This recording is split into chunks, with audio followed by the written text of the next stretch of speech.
Hi எல்லோருக்கும்.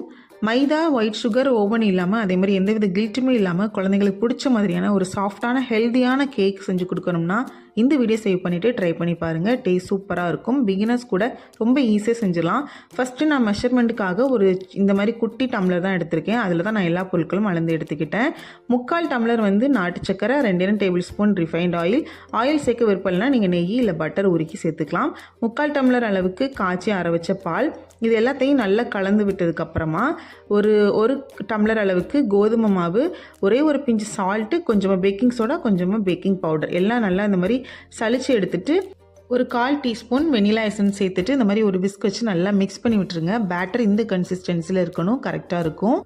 Cake பண்ணுறதுக்கு நான் ஒரு 4 குட்டி டம்ளர் எடுத்திருக்கேன். அதில் கொஞ்சமாக ஆயில் இந்த மாதிரி தேய்ச்சி விட்டுட்டு கொஞ்சமாக கோதுமை நல்லா ஸ்ப்ரெட் பண்ணி விட்டுக்கணும். ஸோ கேக்கு நமக்கு கீழே அடி பிடிக்காமல் ஒட்டாமல் இருக்கும். ரெடி பண்ணி வச்சுட்டு நம்ம மிக்ஸ் பண்ணி வச்சுருக்க பேட்டரை ஒரு 3/4 வாசி சேர்த்துக்கணும். ஸோ கேக் எலும்பி வரதுக்கு கரெக்டாக இருக்கும். கார்னிஷ்காக நான் கொஞ்சமாக டார்க் சாக்லேட் சேர்த்துக்கிட்டேன். நீங்கள் நட்ஸு கூட சேர்த்துக்கலாம். இந்த மாதிரி சேர்த்து வச்சுட்டு ஒரு 10 நிமிஷம் நம்ம ப்ரீ ஹீட் பண்ணணும். அதுக்கு நல்ல அடிகனமான கடாய் எடுத்துகிட்டு அதுக்கு மேலே ஒரு மூடி போட்டு இந்த மாதிரி க்ளோஸ் பண்ணி ஒரு 10 நிமிஷம் ப்ரீ ஹீட் பண்ணிக்கணும்.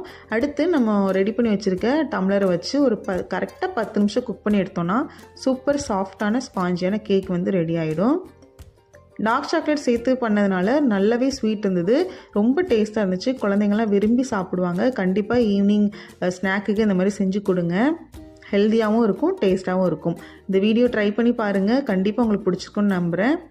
பிடிச்சிருந்தா லைக் பண்ணுங்கள், ஷேர் பண்ணுங்கள். தேங்க்யூ.